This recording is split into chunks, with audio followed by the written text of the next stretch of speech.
I am Monica, 38, and literally last Christmas my rep as the family glue? Yeah, it totally backfired. The piece I'd been holding together through months of grief and sleepless nights, it blew up into a full-on family meltdown at our so-called happy holiday gathering. My sister Megan straight up demanded I stay quiet, and when I clapped back, the room went dead silent. "You just ruined us," she yelled, with everyone staring like I'd set the Christmas tree on fire. But here's the tea. Their shade didn't break me. It lit a spark. I'm not just pushing back, I'm about to flip the script and change everything. A quick note. This story is copyrighted by the YouTube channel Guest Stories. Reposting, revoicing, or editing this content without permission constitutes copyright infringement. Thank you for respecting original creative work. Now, back to the story. The dining room smelled of pine and cinnamon, the kind of scent that's supposed to wrap you in holiday warmth, but it felt suffocating. I stood by the window, clutching a mug of mulled wine, watching snow dust the backyard where Theo used to build lopsided snowmen. 6 months since he vanished from school, presumed dead, and the ache in my chest hadn't dulled. I'd spent those months holding my family together. Maisie, my 8-year-old daughter who barely spoke anymore. My husband, David, who buried his grief in work. And my parents, who leaned on me to keep things normal. Normal, what a cruel word. Maisie sat cross-legged by the Christmas tree, her small hands fidgeting with a ribbon. She hadn't smiled all evening, her brown eyes scanning the room like she was waiting for something, or someone. I knew that look. It was the same one I saw in the mirror every day, searching for Theo, my stepson, the boy who'd called me Mom even though his biological mother, Claire, had never let me forget I wasn't his real one. I'd raised him since he was 4, loved him like my own, and then he was gone. No body, no answers, just a police report and whispers of an accident. The dining table was a battlefield of forced cheer. My parents, Carol and Jim, passed plates of turkey and mashed potatoes, their smiles tight. Megan, my older sister, sat across from me, her manicured nails tapping her wineglass, her eyes avoiding mine. She'd always been the golden child. Perfect job, perfect husband, perfect life. I was the messy one, the one who overcomplicated things, as Mom liked to say. But I'd kept us together after Theo. I'd organized the vigils, answered the detectives' endless questions, held Maisie through her nightmares. I was the glue, and it was killing me. "Monica, sit down already," Mom said, her voice sharp but coated in that practiced sweetness. "You're hovering like a nervous waiter." A few cousins chuckled. I forced a smile, my fingers tightening around the mug until the heat burned my palm. I sat next to David, who squeezed my knee under the table, his silent way of saying, "We'll get through this." But I wasn't so sure. The kids were allowed to open one gift before dinner, a tradition Theo had loved. Maisie hesitated, her hands hovering over a small box wrapped in silver paper. "Go on, sweetie," I said, my voice softer than I meant. She glanced at me, her lips trembling, then tore the paper. The room buzzed with small talk, but I watched her every move. Her fingers pulled out a stuffed bear, its fur matted, one button eye missing. Her breath hitched, and she dropped it like it burned her. "Mom," she whispered, her voice shaking, "this is Theo's." The room didn't go silent, not yet. But my heart did. I crossed the room in 3 steps, kneeling beside her. The bear stared up at me, its lopsided face unmistakable. Theo had carried it everywhere, even at 10, refusing to let it go despite Claire's mockery. I'd last seen it in his backpack, the one the police never found. My hands shook as I picked it up, the familiar weight like a punch to the gut. "Where did this come from?" I asked, my voice low but it cut through the chatter. Megan's fork clinked against her plate. "It's just a toy, Monica," she said, too quickly. Her eyes flicked to Mom, then back to her plate. My parents exchanged a glance, their faces unreadable. David leaned forward, his jaw tight. "Maisie, who gave you that?" he asked. She pointed at a pile of gifts. "It was under the tree," it said to Maisie, "from Santa." My pulse roared in my ears. Santa didn't give second-hand toys. Santa didn't give a missing boy's bear to his sister. I stood, holding the bear, my eyes locked on Megan. "You know something," I said, not a question. Her lips parted, but no words came. The room went dead silent now, every eye on me. I didn't care. This wasn't about family harmony anymore. This was about Theo. And I was done pretending. My words hung in the air like frost on the window pane, and for a split second, I saw Megan's face crack. her eyes widening just a fraction, her hand pausing mid-reach for her napkin. The silence stretched, broken only by the faint tick of the grandfather clock in the hall. Everyone was staring. Dad with his fork halfway to his mouth, Mom gripping the edge of the tablecloth, cousins shifting uncomfortably in their seats. Maisie clung to my leg, her small body trembling against mine. David stood up slowly, his chair scraping the floor, but I held up a hand to stop him. This moment, this confrontation, it stirred something deep inside me. A rush of memories I'd buried under layers of forced smiles and "I'm fine" responses. As I clutched Theo's bear, its worn fur scratching my palm, flashbacks flooded in, pulling me back to all the times my family had made me feel invisible. It wasn't just about tonight, it was a pattern, etched into our history like grooves in an old record. I remembered my high school graduation, the day I'd walked across that stage with honors, my cap tassel swinging proudly. I'd worked 2 jobs to pay for extra classes, sacrificing weekends while Megan partied with friends.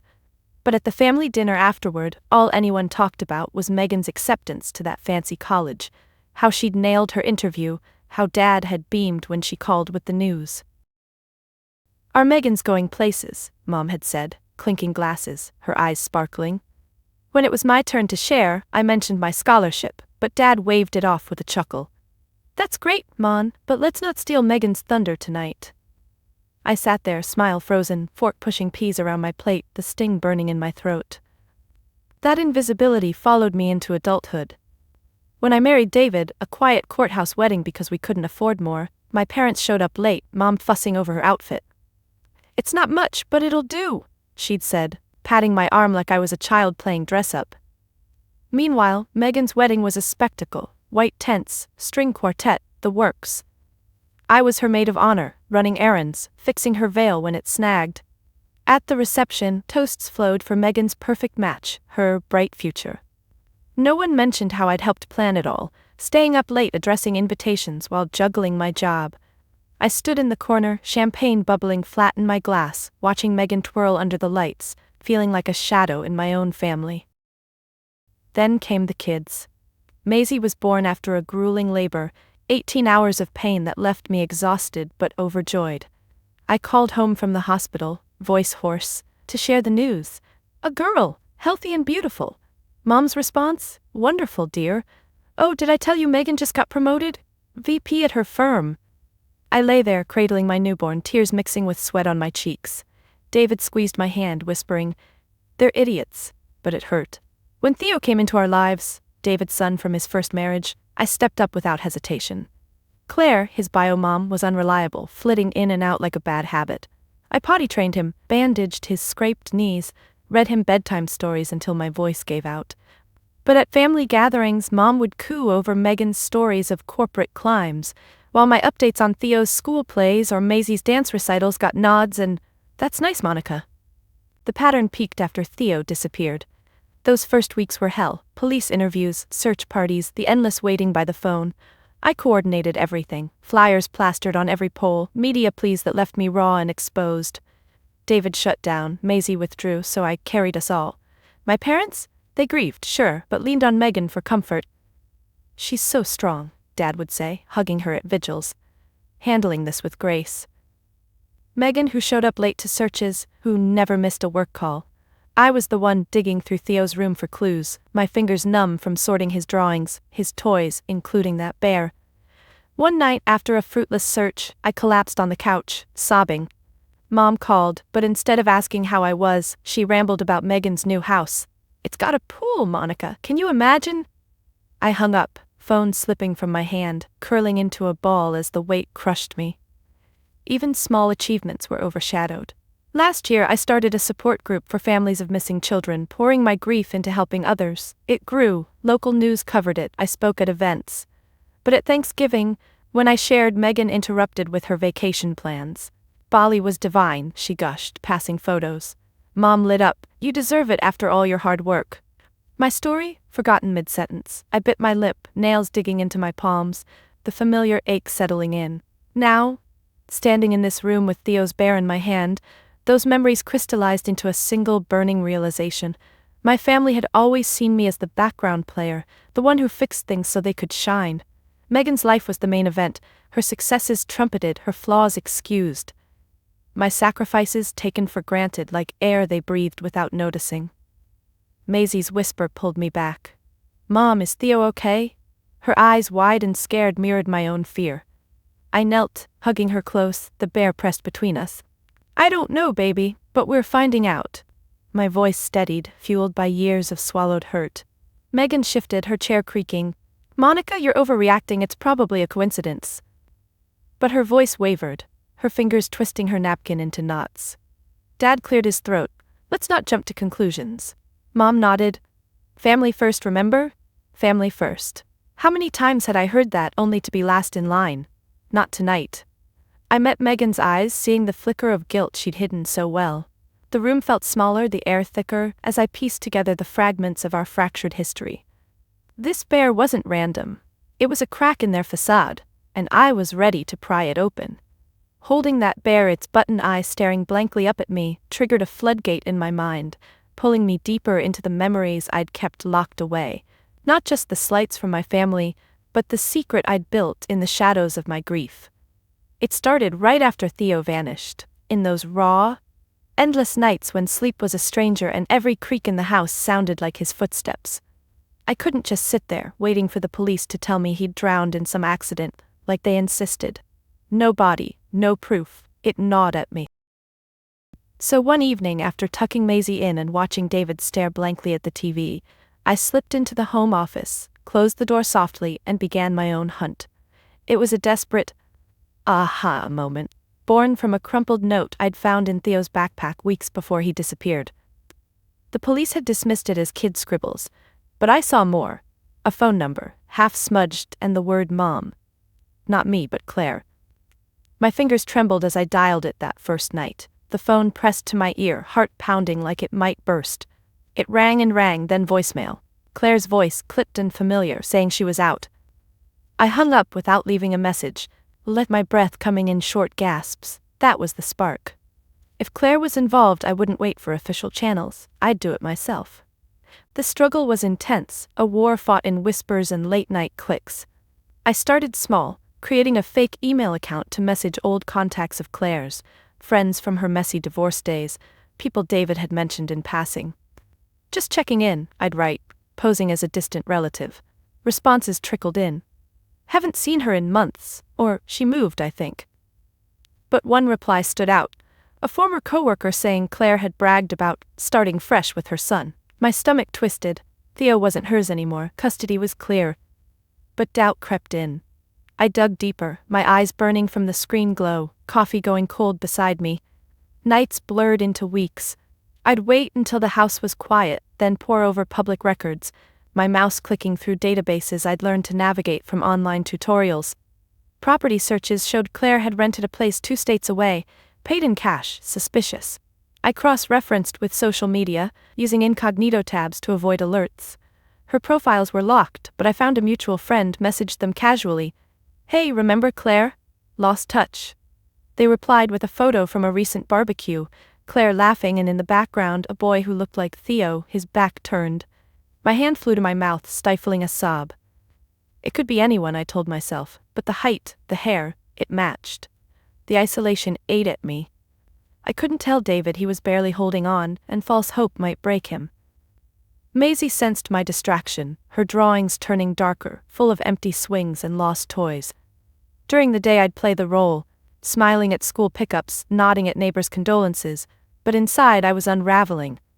One afternoon while folding laundry, I found Theo's old sock, tiny and worn, and collapsed onto the bed, clutching it, tears soaking the fabric. "Why?" I whispered to the empty room. The pain fueled me, turning grief into grit. I built a hidden file on my computer, password protected, filled with screenshots, timelines, notes. Day 47, called utility company, power bill in Claire's name at new address. Each entry was a brick in my secret wall. Breakthroughs came slow, like pulling teeth. I joined online forums for missing persons, lurking at first, then posting anonymously. Hypothetical, ex takes kid, fakes accident, replies poured in, stories of parental abductions, tips on private investigators. Too expensive, but one user suggested checking school enrollments. Genius. I called districts near Claire's suspected location, pretending to be from social services, voice steady despite my racing pulse. Records for Theodore? Last name? Nothing at first, but on the 5th try, yes, enrolled 2 months ago. My pen scratched furiously. Address noted. It was real. Theo was alive, hidden. The network grew. I connected with a retired detective via email, trading my support group stories for advice. Look for accomplices, he wrote. Family often helps. That hit home. Megan had always been close to Claire during the divorce, supporting her when she badmouthed me. Suspicion bloomed. I recalled a call log on Theo's old phone, multiple to Megan the week he vanished. I'd overlooked it, but now, I hacked into our family plan online, yes, late-night texts. My fingers hovered over the keyboard, debating confrontation. Not yet. Evidence first. Struggles mounted. Paranoia set in. I'd check locks twice, convinced someone watched. Sleep? Fragments, haunted by dreams of Theo calling for me. Physically I withered, clothes loose, cheeks hollow. David noticed, his hand on my shoulder one night. "Mon, you're scaring me." I brushed it off, just tired, but guilt gnawed. Maisie drew a picture of us as a family, Theo included, and taped it to my mirror.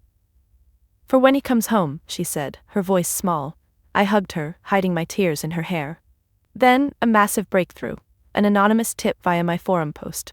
Check this link with a photo, Claire and Theo at a park, timestamped post-disappearance.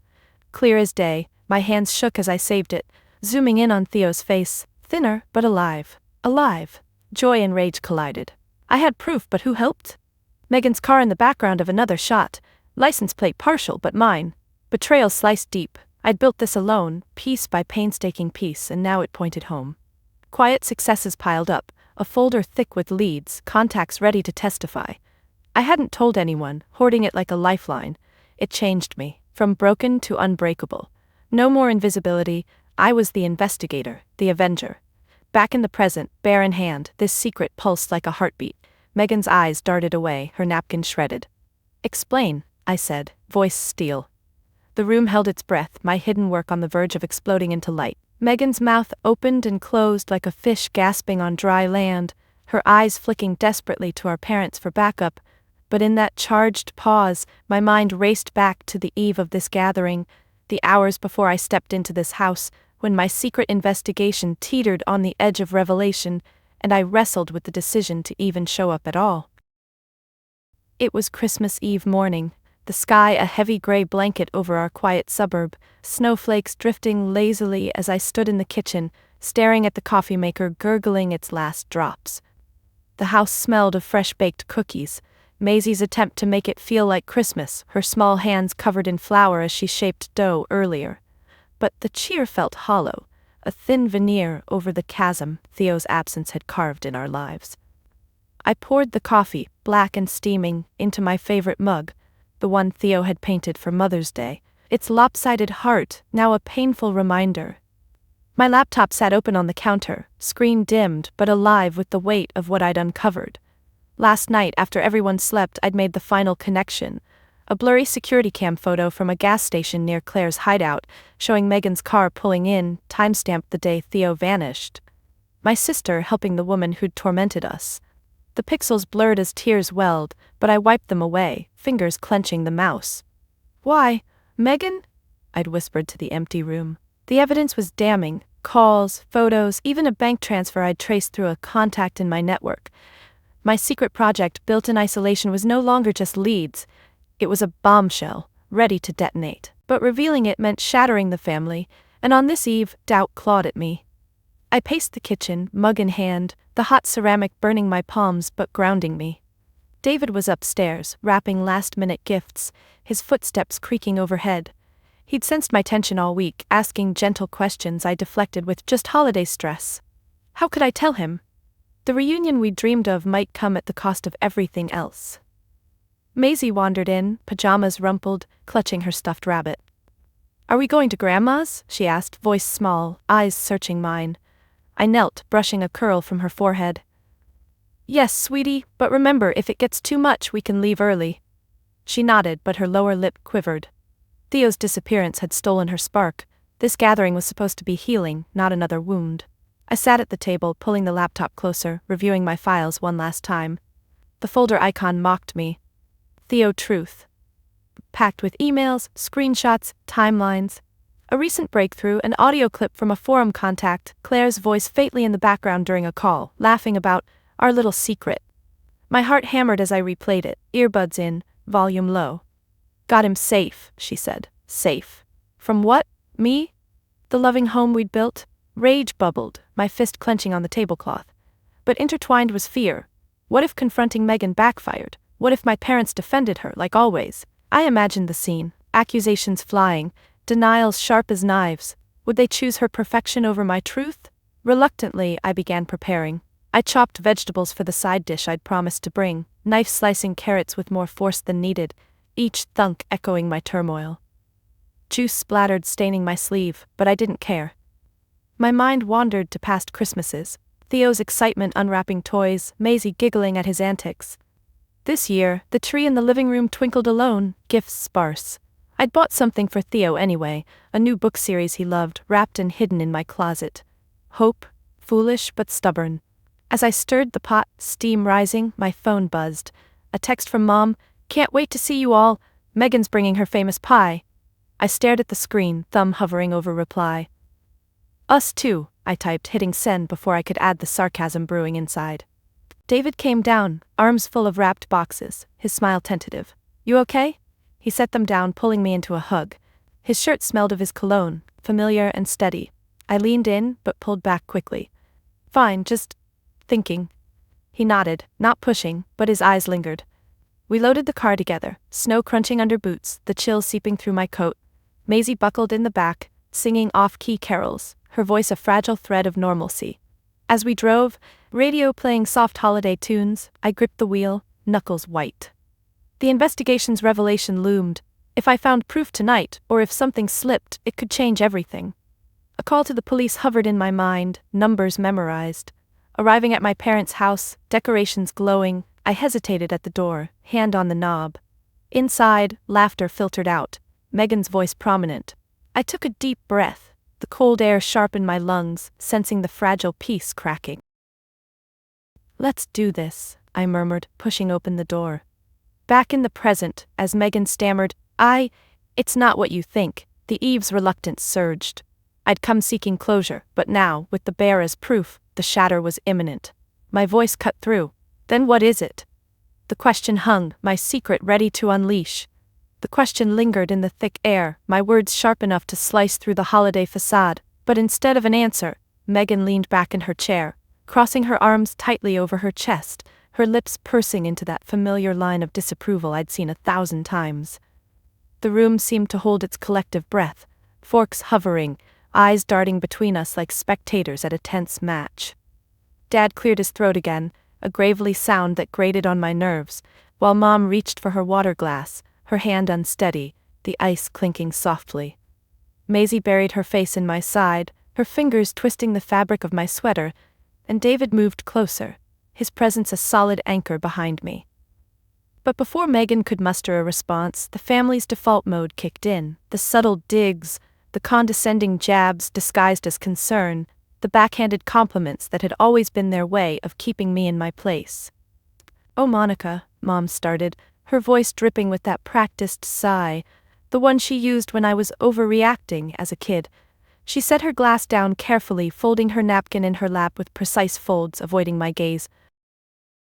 "You're always so dramatic about these things. It's Christmas, for goodness sake. Can't we just enjoy the evening without turning everything into a crisis?" Her words landed like a slap, soft but stinging, implying I was the problem, the one ruining the mood. I felt my cheeks flush, the heat rising, but I held steady, the bear still clutched in my hand like evidence in a trial. Dad jumped in, nodding vigorously, his bushy eyebrows knitting together. "Your mother's right, Mon. You've been under a lot of stress lately. We all have. But jumping to conclusions? That's not like you." He chuckled lightly, as if to lighten the mood, but it came out forced, his eyes flicking to Megan for approval. "Remember that time you thought the neighbor was stealing our mail? Turned out it was just the wind blowing letters around." A cousin snorted, covering it with a cough, and the table rippled with uneasy laughter. It wasn't funny. It was a dismissal, reducing my valid fear to a silly anecdote, making me sound paranoid. My jaw tightened, teeth grinding, as I recalled how they'd brushed off my concerns about Claire years ago, calling me jealous. when I warned about her instability.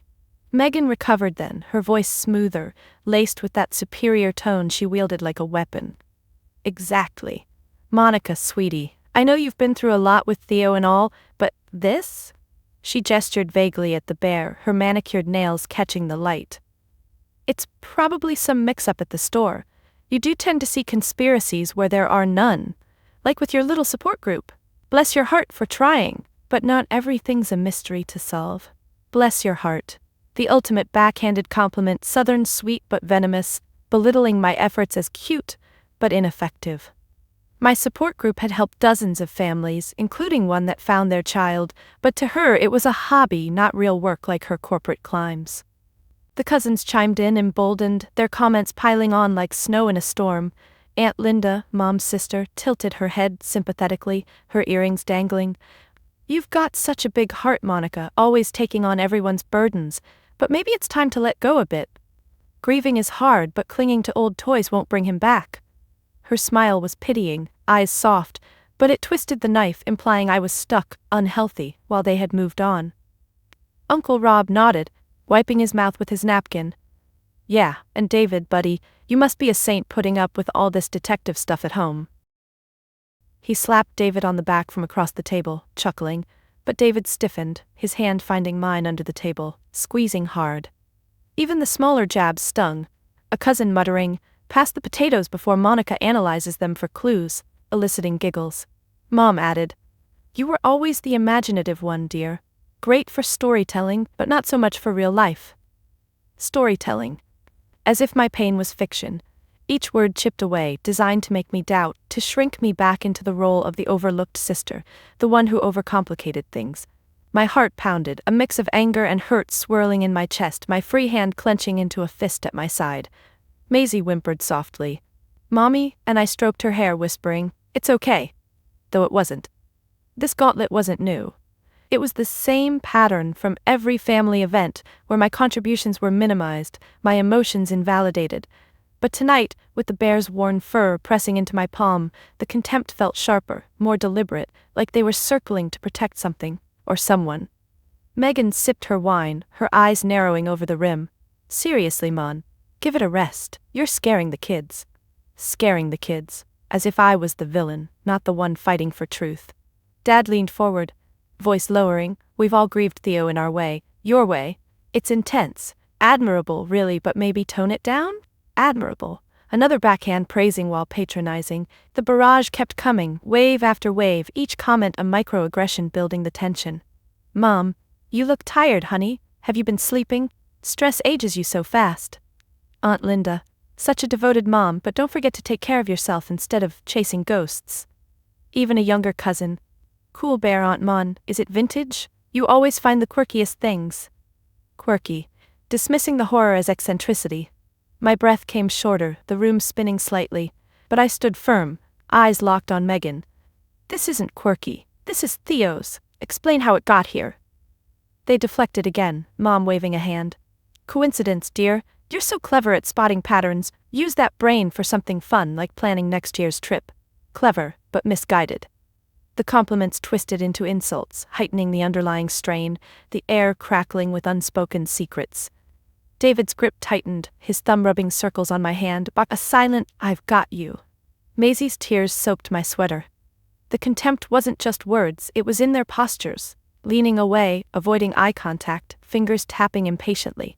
It built like a storm, each jab eroding my resolve, but also igniting the spark from my secret work.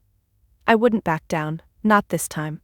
The room's tension coiled tighter with every deflected jab, their words hanging like smoke from a dying fire. And as I stood there, bear in hand, refusing to sit, the conversation shifted from subtle barbs to something sharper, more deliberate, an escalation that built slowly at first, then erupted into the verdict I'd always feared but never expected on this night.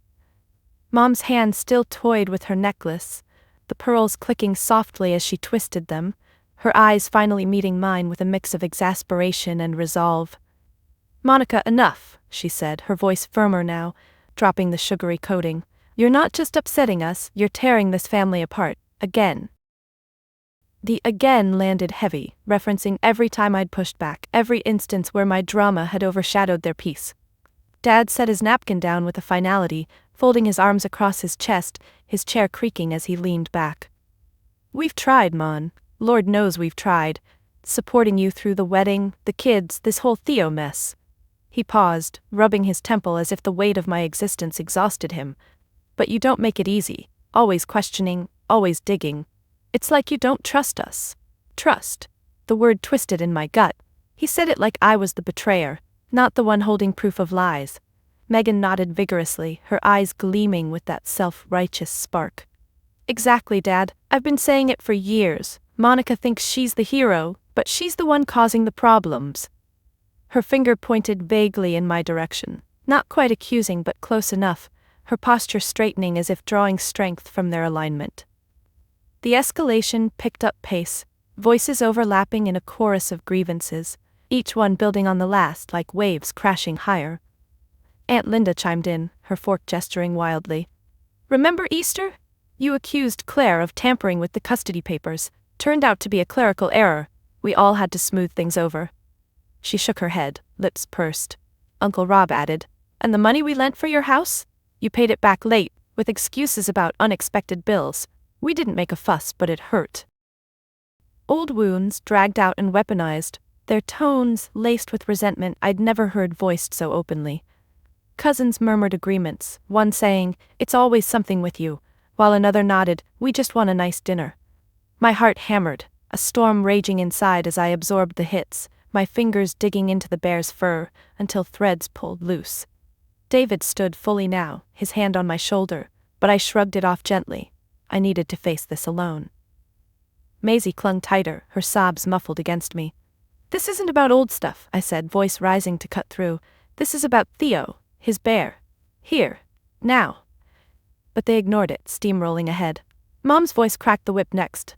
"That's the point, Monica. Everything's always about what you think, what you feel. Never about us. Megan's been a rock, planning this gathering, checking on us daily. What have you done besides stir trouble?" Megan seized the moment, her words tumbling out faster, fueled by the support.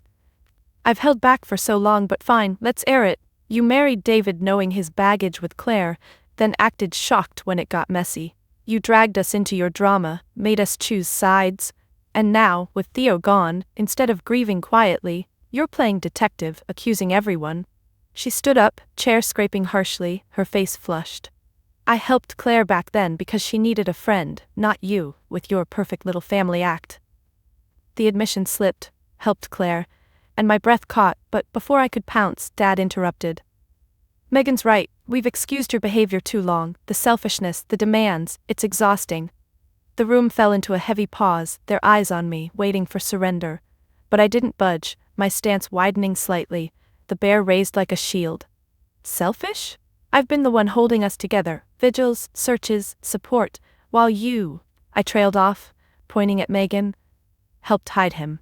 Gasps rippled, but Mom shot up, her chair tipping back.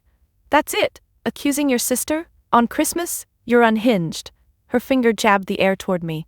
"We've put up with it because you're family, but no more. If you can't respect us, can't let this go, then you're out. Disowned. No more holidays, no more support. Go build your own life, that since you think you're so independent." The word disowned echoed, formal and final, like a gavel strike. Dad nodded solemnly. "We mean it, Monica. Walk out now, or apologize and sit down." Megan crossed her arms, smug. "Choose wisely, sis." The others watched, some averting eyes, others nodding. It was official, the verdict delivered in unison, cutting me off emotionally, financially, whatever ties remained. My knees weakened, the room blurring through hot tears, but anger steadied me. Years of invisibility culminated here, their rejection a twisted relief. Maisie whispered, "Mommy, no," her small hand tugging. David growled, "This is insane," but I held up a hand. "Why?" I asked, voice breaking but strong.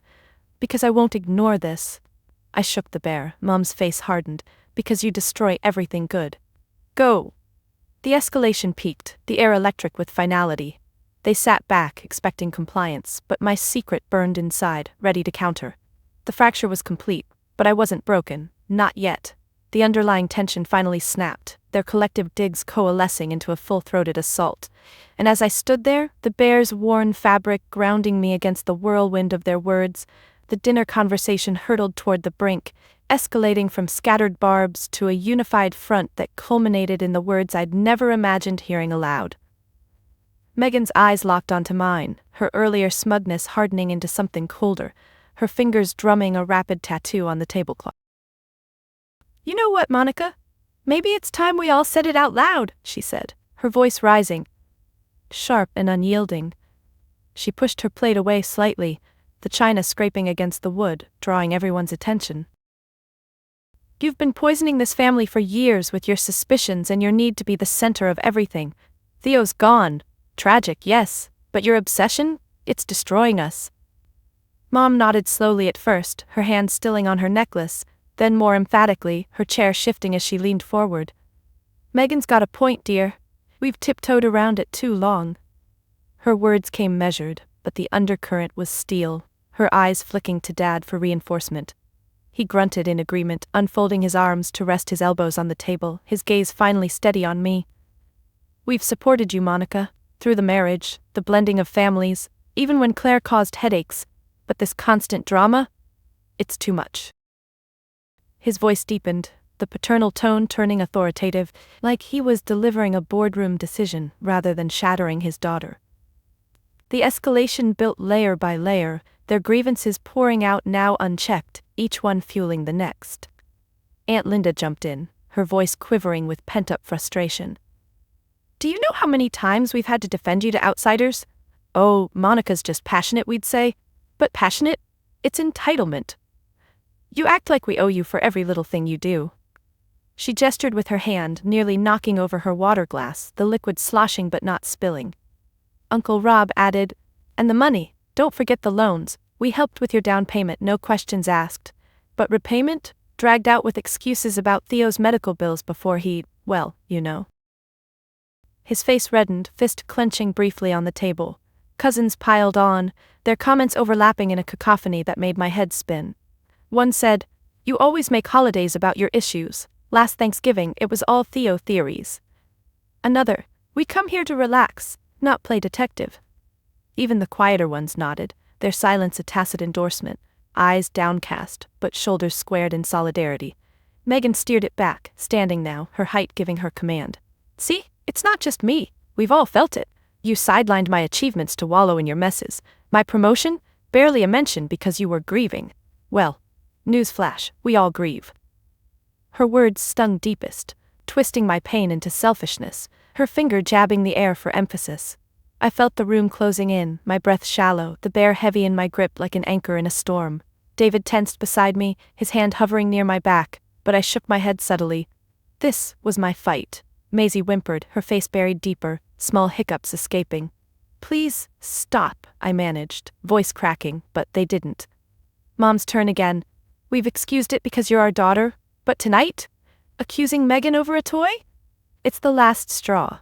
She stood too, napkin dropping to the floor unnoticed, her posture mirroring Megan's. Dad rose last, the trio forming a wall across the table. "We're done enabling this, Monica. If you can't apologize, can't let this go, then you're cut off, disowned. No more family events, no inheritance, no nothing. You're on your own."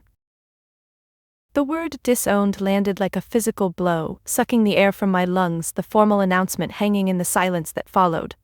It wasn't a heat-of-the-moment threat, it was deliberate, their faces set in grim determination. Megan crossed her arms, a satisfied tilt to her chin. "You heard them. Choose, us, or your delusions." Dad's eyes softened fractionally. "We love you, kiddo, but tough love's what's needed." Love. The hypocrisy burned, love that conditioned on silence, on invisibility. Tears pricked my eyes, hot and unbidden, my free hand balling into a fist at my side, nails biting into palm. The escalation peaked there, the conversation a runaway train derailed into this verdict, every old slight weaponized to justify it. They waited, expectant, for my capitulation, the apology, the sitting down. But inside, my secret evidence roared, the photos, calls, proofs I'd hoarded. "You'd choose her lies over me?" I whispered, voice hoarse.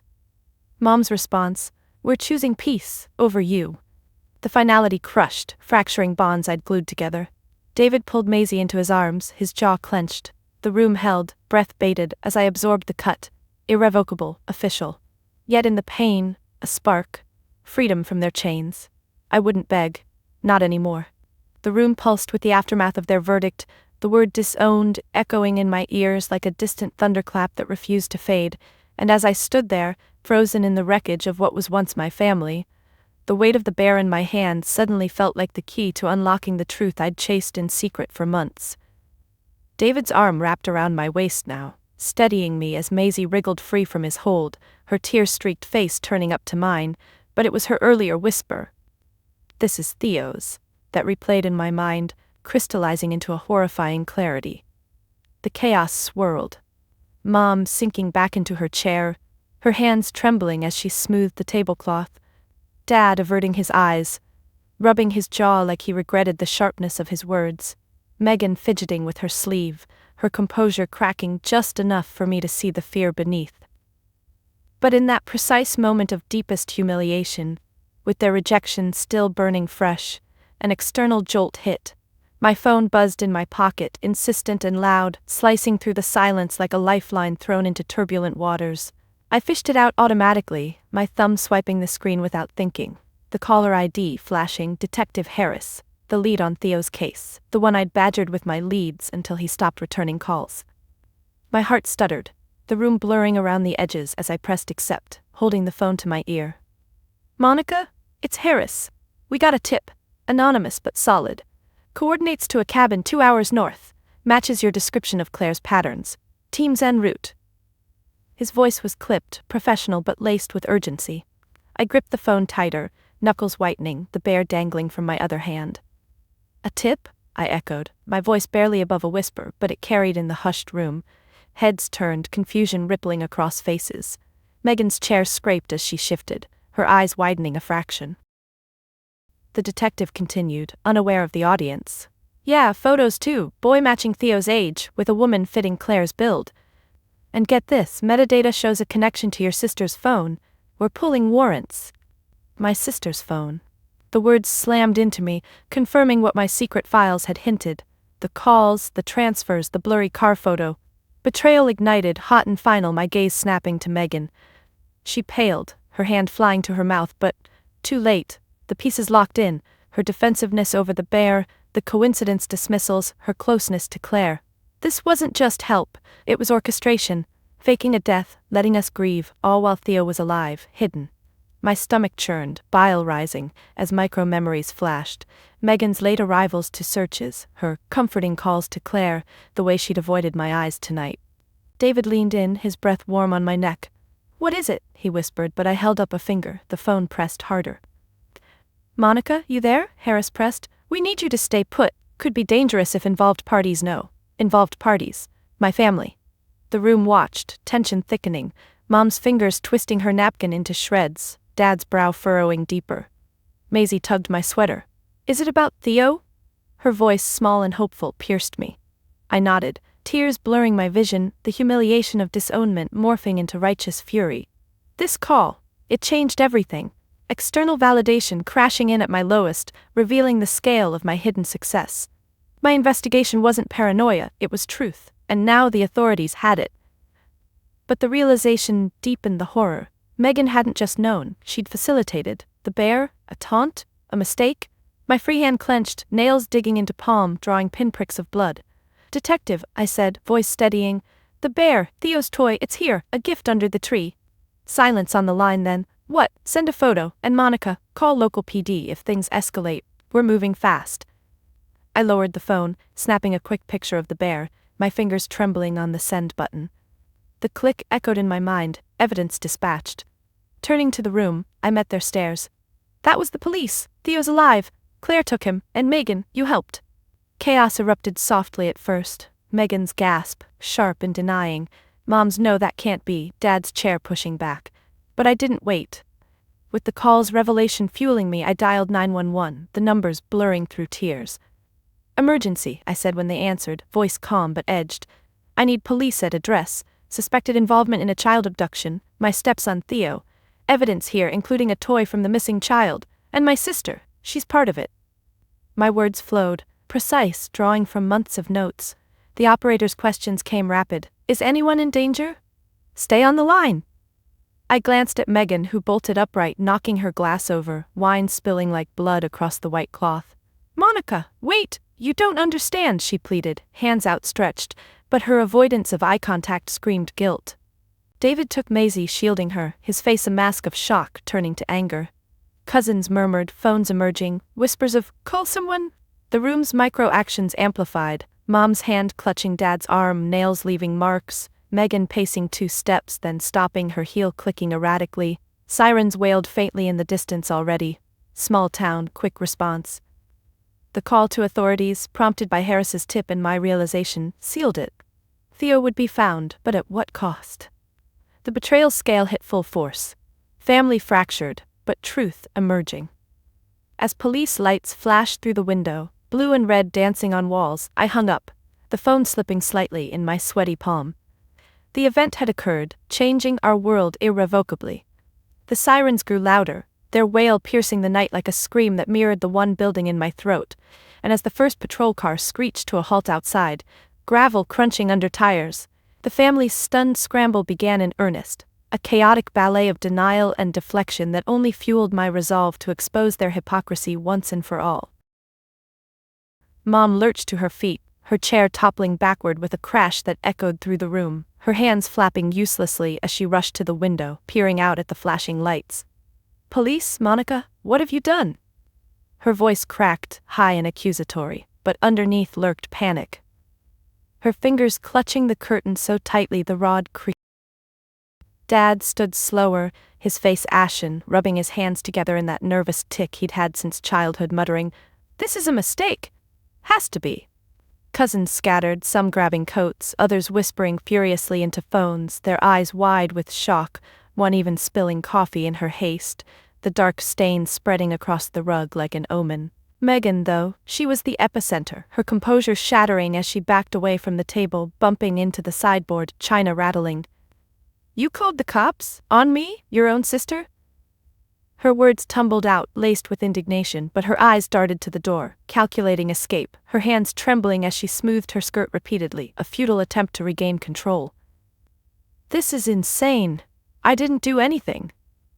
But the lie hung weak, her voice pitching up at the end, and I saw it, the flicker of guilt she'd masked for months, the same one I'd glimpsed in my secret photos and logs. The room devolved into pandemonium, Aunt Linda gasping, "Oh God, the neighbors will see," Uncle Rob barking, "Everyone calm down, Monica hang up, fix this." But I didn't. The phone stayed in my hand, the operator's voice faintly assuring, "Units arriving now," as Knox pounded on the front door, authoritative and unrelenting. David scooped Maisie up, her legs kicking slightly as she buried her face in his shoulder, but he nodded at me, eyes fierce. Support without words. The humiliation from their disownment still burned, fresh and raw, but this revelation twisted it into power. They reeled, scrambling to rewrite the narrative, Mom turning to me with pleading eyes. "Monica, tell them it's a misunderstanding. Family doesn't do this. We stick together. Stick together." The hypocrisy hit like a wave, their earlier verdict echoing. Disowned, cut off, out. Now, facing consequences, they invoked family? My chest tightened, breath coming in measured inhales to steady the rage. "Family," I echoed, voice low but cutting through the noise. "You just disowned me 5 minutes ago, said I was the poison, but now that the truth's out, that Megan helped Claire fake Theo's death, hide him away while we grieved. You want unity?" The knocks intensified. "Police, open up!" Dad moved toward the door, hesitating, his hand hovering over the knob, glancing back at Megan. She shook her head frantically, whispering, "Dad, don't, tell them it's nothing." But he opened it, 2 officers stepping in, badges gleaming under the hall light, their boots tracking snow onto the mat. "Ma'am," one addressed me, nodding at my phone, "you reported a child abduction link?" I nodded, handing over the bear, my fingers lingering a second on its fur, Theo's comfort-turned weapon. This was his. Disappeared with him 6 months ago, gifted tonight, and my sister. I pointed at Megan, who shrank back. Helped his biomom take him, faked the death. I have proof, files, calls, photos. Detective Harris is en route to Claire's location. The officers exchanged glances, one pulling out a notebook, the other radioing in. The family froze, the scramble halting as reality sank in. Mom clutched Dad's arm, her nails digging in, leaving red crescents. "Officers, this is a family matter. Monica's overwrought, grieving." Overwrought. The double standard stung. They dismissed my grief as drama but now used it to shield Megan. I stepped forward, voice gaining strength. Grieving? You let me grieve a dead boy who's alive. Megan knew, helped Claire plan it, probably for some twisted loyalty. While I searched, organized vigils, held Maisie through nightmares, you praised her strength. But me, invisible until I threatened your perfect image. Megan interjected, voice shrill. Lies. I talked to Claire, sure, but just to check on her. She said Theo was better off. Better off. The admission slipped, her hands waving defensively, knocking a vase that wobbled but didn't fall. The officers perked up, one asking, Ma'am, you'll need to come with us for questioning. She balked. No, Monica's the liar, always has been, jealous of my life. Jealous. There it was, the core hypocrisy. They celebrated her successes, ignored mine, but labeled my pushback envy. Dad defended, officers, Megan's a good girl, VP at her firm, volunteers, this is a mix-up. Good girl, as if titles excused betrayal.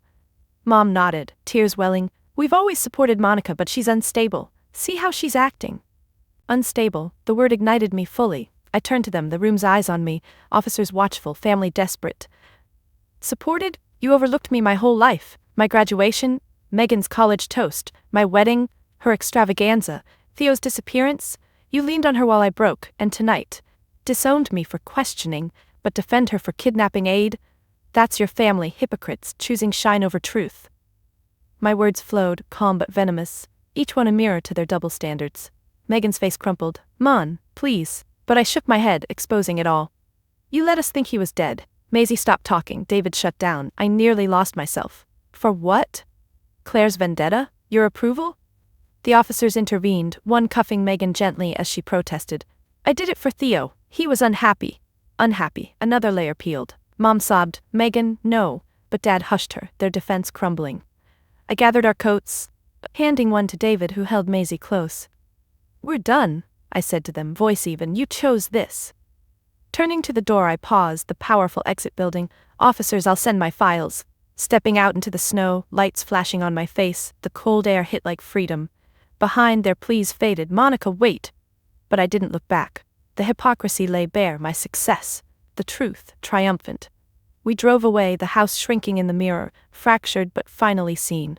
The car's headlights cut through the falling snow as we pulled away from my parents' house, the flashing police lights shrinking in the rearview mirror like dying embers.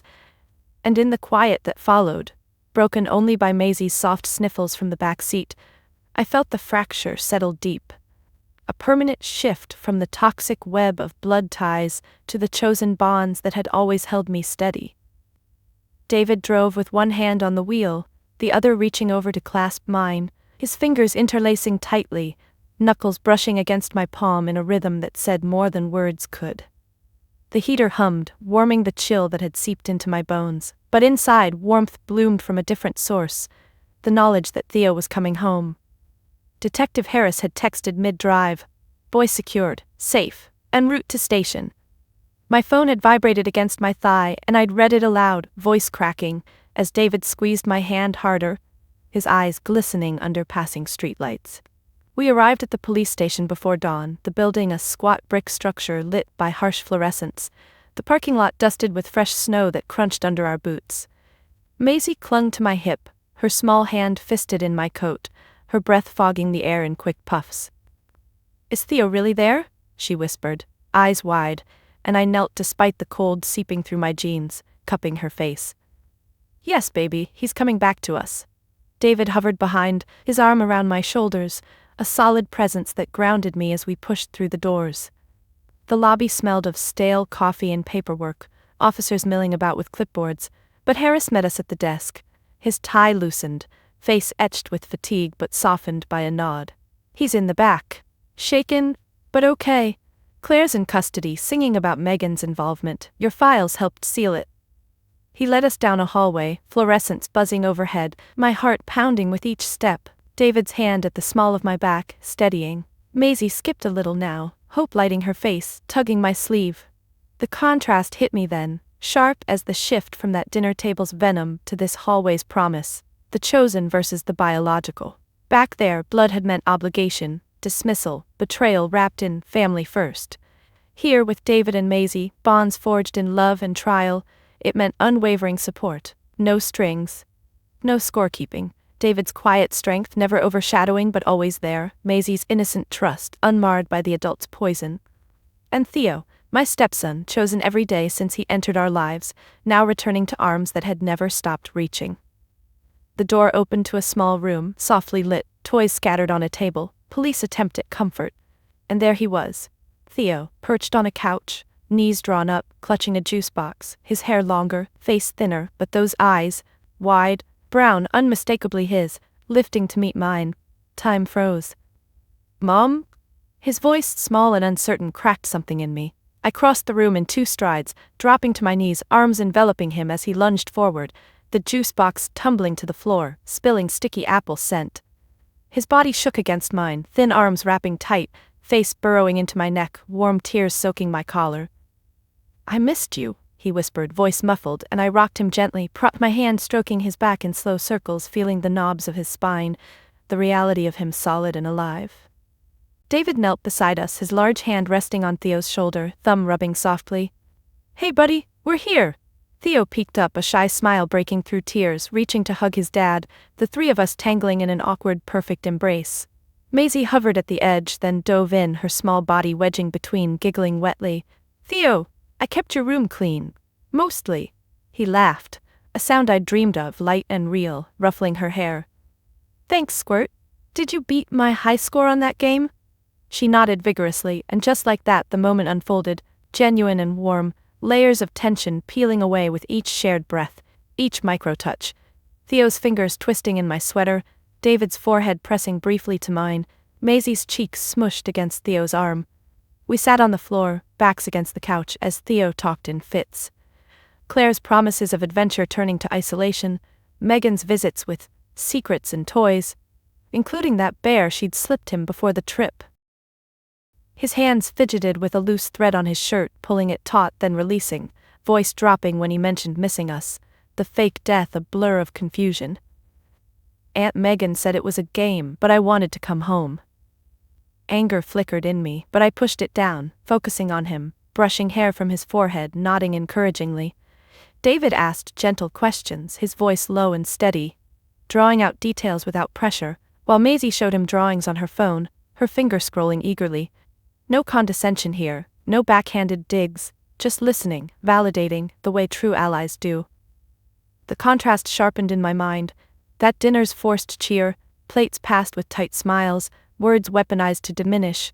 Here, vulnerability shared without judgment, bonds strengthening in the rawness. Biological family had demanded conformity, excusing betrayal for peace. These chosen ones offered acceptance, fighting for truth beside me. Theo leaned against my side, yawn, his head heavy on my shoulder, trust rebuilding in that simple lean. David caught my eye, mouthing, "We got him," his hand covering mine and Theo's, a silent vow. Maisie curled in my lap, eyelids drooping, the 4 of us a tangled unit, warmth radiating despite the sterile room. Harris poked his head in later, paperwork in hand. "You can take him home soon. Claire and Megan, arrest stick, your parents, they're at the station too defending." I nodded, no pull to engage, their toxicity a shadow now, eclipsed by this light. As we waited, Theo dozed, his breathing even, and I traced his hand's outline with my finger, marveling at the reunion. Genuine moments like this, quiet, unscripted, were the antidote to years of invisibility. My true allies, chosen and steadfast, had carried me here. The path ahead loomed, healing slow, but in this embrace we were whole. The station's fluorescent hum faded as we bundled Theo into the car, his seatbelt clicking softly into place beside Maisie, who immediately linked her pinky with his in a silent promise, their small hands a bridge over the months of separation. Dawn broke pale and tentative over the horizon, casting long shadows on the road home, and in the days that followed, navigating the aftermath of arrests, statements, and the media's fleeting glare, I focused on erecting a fortress of new boundaries, starting with a single, deliberate conversation that set the tone for our healing. It was 3 days after the reunion, the house still echoing with Theo's tentative footsteps, as he rediscovered his room, his toys, the familiar creak of the stairs. David was at work, tying up loose ends with lawyers, while the kids played in the living room, their laughter a balm but fragile, punctuated by Theo's occasional silences when a noise reminded him of Claire's cabin. I sat at the kitchen table, sunlight slanting through the blinds in dusty beams, my phone in hand, staring at the screen where missed calls from my parents piled up like unanswered accusations. 10 from Mom, 5 from Dad, voicemails I hadn't played. My fingers hovered over the delete button, thumb brushing the glass, but instead, I dialed Mom's number, the ringtone trilling once, twice, before she picked up, her voice brief. Monica? Oh, thank God, we've been worried sick. Worried. The word twisted, her tone a mix of relief and demand, as if I owed her reassurance after their defense of Megan. I leaned back in my chair, the wood creaking under my weight, my free hand tracing the grain of the table, grounding myself in the solidity of home. Mom, I said, voice even, measured, like I'd rehearsed in the mirror that morning, watching my reflection to ensure no waver. We need to talk, but on my terms. Silence stretched, her breath hitching slightly, a small sound that betrayed her surprise. I'd never set terms before. Dad's voice mumbled in the background. Is that Monica? Put her on speaker. The phone shifted, a faint click, and now both were there, their presence amplified through the tinny speaker.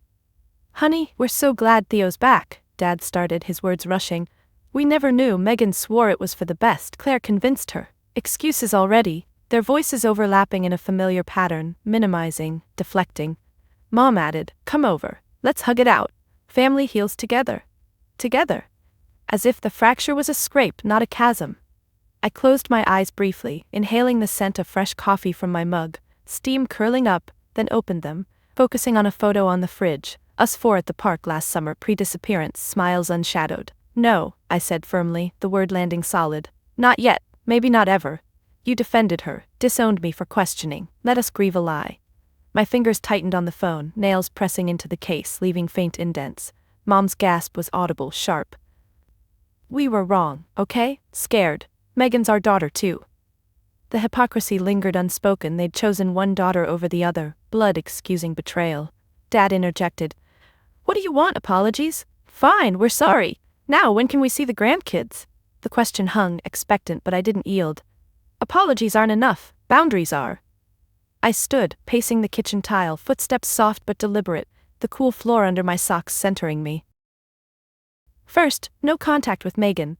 She's arrested, helping fake a death, abduct a child. If you defend her again, we're done. Mom's protest rose. But she's family. I cut in, voice rising just enough to assert. So was I, you cut me off. Second, therapy. All of us, you included if you want in our lives. We process this professionally, not sweep it. Dad grumbled. Therapy? We're old school, talk it out over dinner. Dinner. The word evoked that table, the contempt, and I stopped pacing, leaning against the counter, hip pressing into the edge. No dinners, visits on our schedule, supervised at first. Theo decides if he wants to see you. He's traumatized. Their reactions cascaded. Mom's sniffle, wet and dramatic, her hand likely covering her mouth. Dad's sigh, heavy, his chair scraping as he shifted. This is harsh, Monica. We're your parents. Parents, the title they'd wielded like a shield. And I'm Theo's mom, Maisie's, my priority. The kids' laughter filtered in from the next room, Theo's voice tentative but joining, a Lego clinking as they built. I softened slightly but held firm. Third, respect my role, no undermining, no real mom, talk about Claire, she's gone, charges stick. Silence again, thicker, Mom whispering to Dad, words muffled. Finally, Dad, okay, we agree. For the kids. For the kids, not me. But it was a start, their concession a crack in their facade. I ended the call with, we'll text a time, prove it. Hanging up, the phone clicked off, screen going dark, and I set it down carefully, palms flat on the counter, breathing deep, shoulders dropping from where they'd hunched. The aftermath handling wasn't grand gestures, but these micro steps. Deleting voicemails without listening, blocking Megan's number with a decisive tap, scheduling therapy via app, fingers scrolling options. David came home later, kissing my forehead, his lips lingering. How'd it go? I recounted, his nod approving, hand squeezing my waist. We sat with the kids, explaining gently. Theo's eyes downcast, picking at a scab on his knee, Maisie hugging him sideways. Grandma and Grandpa want to visit, but only if it's okay. Theo shrugged. Maybe? Not yet. His choice, empowering, a boundary he set, his small fist clenching then relaxing. Days blurred into establishing rules, no unannounced visits, enforced when Mom showed up once, Flowers in hand, I met her at the door, arms crossed, call first. She left, petals wilting. Emails from cousins, ignored if pitying, responded if genuine. Social media, unfollowed family pages, my feed now allies, support group friends, David's colleagues. The fortress built, brick by brick, protecting our healing. Family game nights, Theo's therapy drawings, shared in hugs, not judgments. My parents tested boundaries, a guilt-laden text, but I reinforced, replies concise. The slow navigation strengthened us. The aftermath not chaos but controlled rebuild, rules my shield against toxicity. The boundaries I'd set became the foundation of our new normal. A shield that allowed space for healing without the constant pull of old toxicities. And in the weeks that followed, marked by Theo's gradual readjustment, his smiles growing less tentative, I channeled the ordeal's hard-won lessons into a single transformative event. Expanding my support group into a full-fledged foundation. Launching it publicly to honor Theo's return and redefine what our family name meant on my own terms. It started one crisp morning, about a month after the arrest, the air carrying the first hint of spring as I sat at my desk in the home office, sunlight filtering through half-open blinds, casting striped patterns on the stack of papers before me. My laptop hummed softly, screen open to a draft proposal, words blurring slightly as I rubbed my eyes, the remnants of a sleepless night lingering. Theo had woken from a nightmare, his cries pulling me to his room where I'd sat on the edge of his bed, hand on his back, whispering assurances until his breathing evened. David poked his head in, coffee mug in hand, steam rising in lazy curls. "You sure about this?" he asked, voice low, setting the mug beside me, his fingers brushing my shoulder in a light squeeze.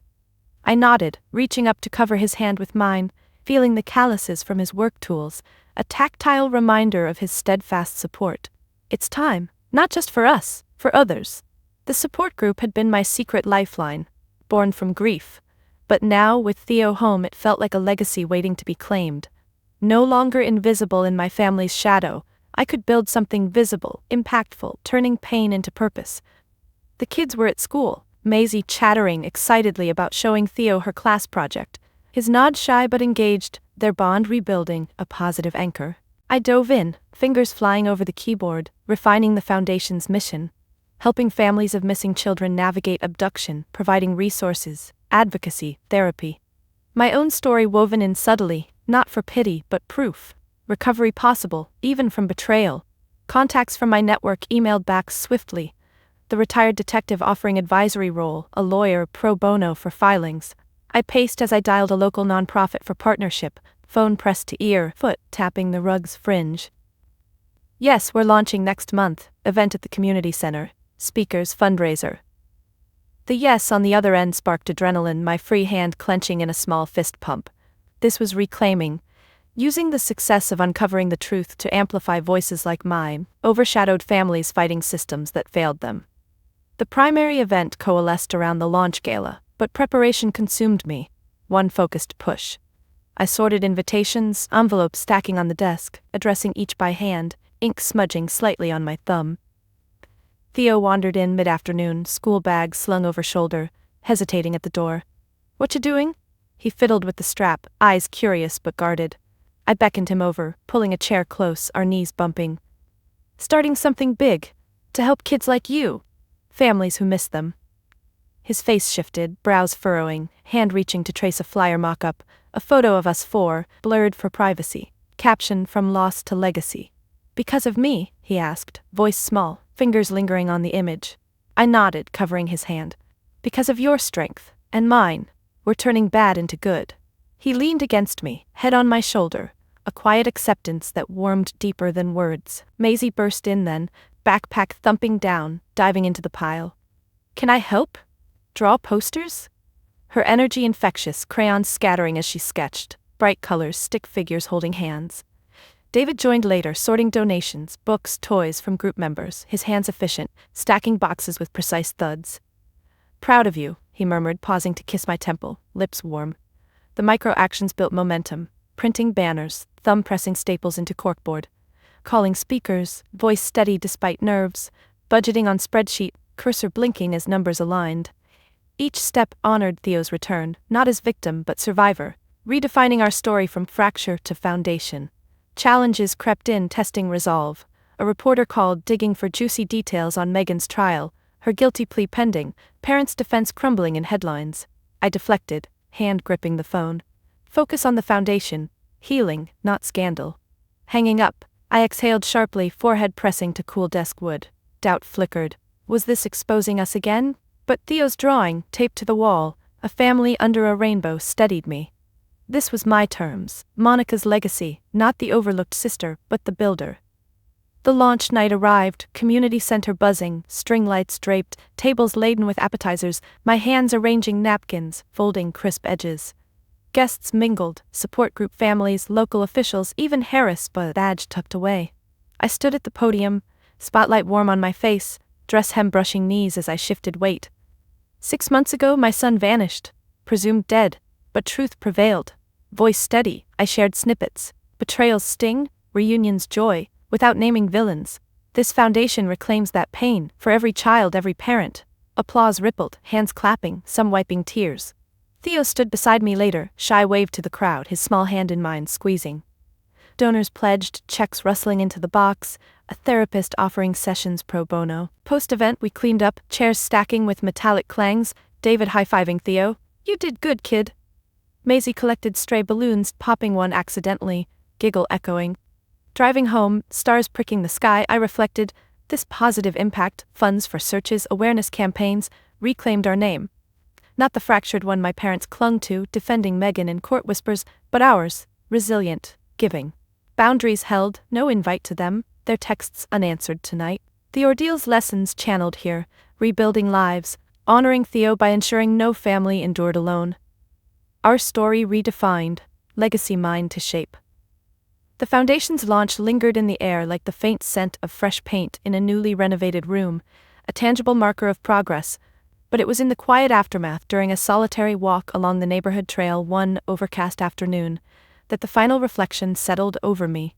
A profound internal realization that my worth had always been within, not in the validations I'd chased from a family that never truly saw me.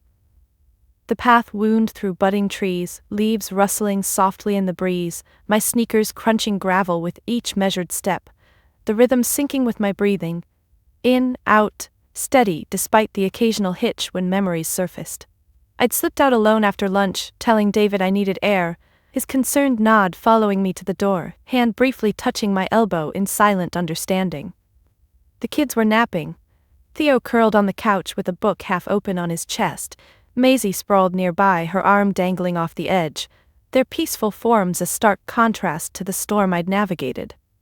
As I walked, hands tucked into jacket pockets, fingers fiddling with a loose thread, the events replayed in fragments, the Christmas bear's worn fur against my palm, Megan's guilty flinch, my parents' defensive postures at the table. But instead of anger, a calm washed over, like the gray clouds above parting just enough for a sliver of light.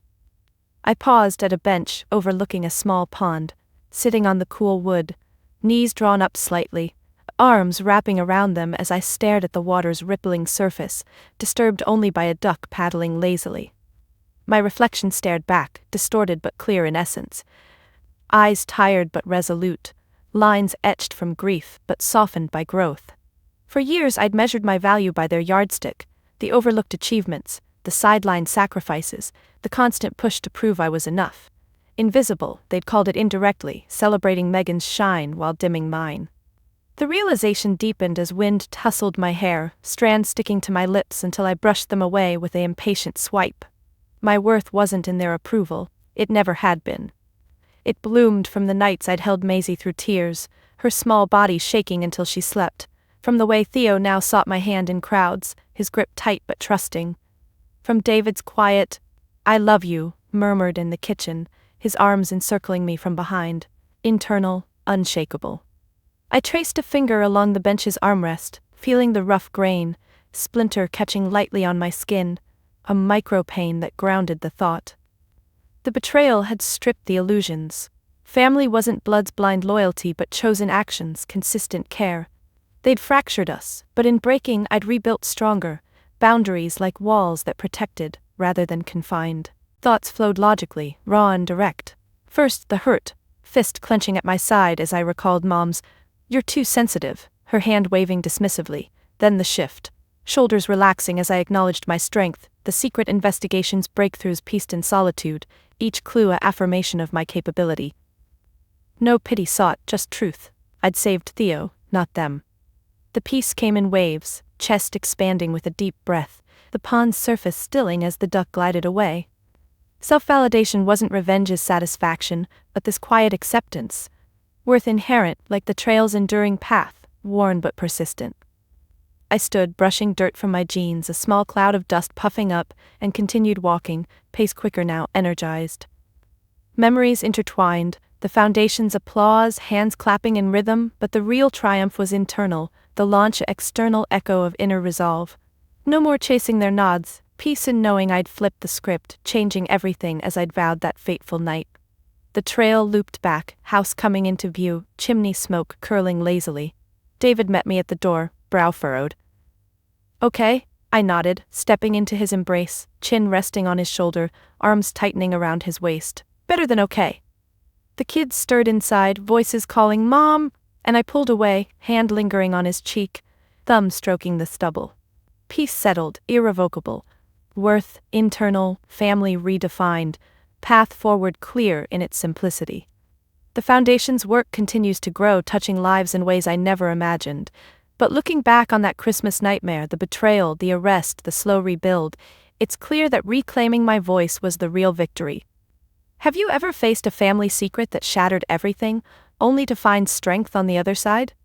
I realized my worth wasn't in their eyes but in my own actions, the quiet choices that built a better life for my kids and me. Standing up meant losing some ties, but gaining peace? Priceless. It taught me that self-validation is the ultimate freedom. No more invisibility, just authentic living. So what do you think? Did I set those boundaries strong enough, or should I have gone further? Drop a comment below with your take, and share if you've navigated a similar betrayal.